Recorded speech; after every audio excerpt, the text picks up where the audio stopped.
안녕하세요. 광교곰입니다. 오늘은 초보자를 위한 부동산 계약에 대해서 알아보겠습니다. 이제 고등학교를 졸업하고 대학에 진학하거나 아니면 대학을 졸업하고 취업을 하는 경우 이제 그 고향집을 떠나서 외지로 가야 됩니다. 그러면 당연히 부동산 계약을 해야 됩니다. 부모님이 같이 가주셔서 계약을 하면 뭐 큰 문제 없습니다. 하지만 여러분이 이제 처음으로 이제 부동산 계약을 하게 되면 정확히 알고 있지 않으면 불이익을 당할 수가 있습니다. 그래서 부동산 계약에 대해서는 이 기회에 잘 공부해 두시는 게 좋습니다. 먼저 부동산을 계약하기 전에 네이버에서 부동산 리서치를 하는 게 좋습니다. 네이버 부동산에 들어가면은 뭐 굉장히 많은 정보가 있습니다. 그래서 내가 원하는 동네에 가격대는 어떤지, 어떤 평수에 어떤 집들이 있는지 그런 것들을 충분히 조사하고 부동산을 방문해야 됩니다.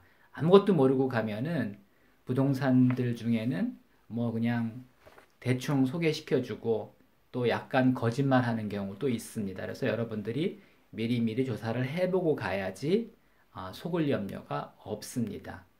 그 다음에 이제 부동산에 가면은 뭐 이런 집들을 보여주겠죠. 원룸도 있고 오피스텔도 있고 뭐 여러 가지 집이 있습니다. 그래서 보여주면은 현장을 조사해야 됩니다.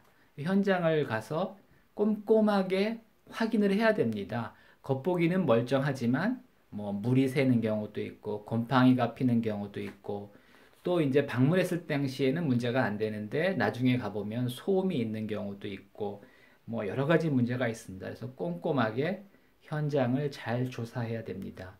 이제 그 중에 이제 마음에 드는 집이 있으면 이제 부동산에게 중개사에게 등기부등본을 떼달라고 해야 됩니다. 그럼 등기부등본에 보면은 면적이 얼마고 주인이 누구고 그 다음에 대출이 있는지 없는지 이런 것들이 나옵니다. 그래서 그 등기부등본을 꼼꼼하게 살펴보아야 합니다. 등기부등본은 이런 서류인데요. 여러분이 인터넷에서 뗄 수도 있고 부동산한테 떼달라면 떼줍니다. 그 다음에 중요한 거는 진정한 소유자랑 계약을 해야 됩니다. 진정한 소유자란 무엇이냐? 등기부등본에 나와 있는 소유자가 있죠.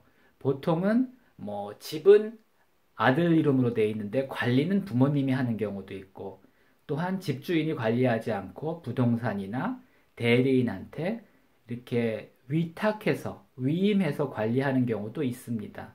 그렇기 때문에 사실은 뭐 대리인하고 계약을 할 수도 있습니다. 근데 이제 대리인이랑 계약을 하려면은 위임장이나 인감증명서를 확인해야 되는데 사실은 원룸이나 오피스텔 같은 경우 주인들이 이렇게 위임장이나 뭐 인감증명서까지 떼주는 경우는 많지 않습니다.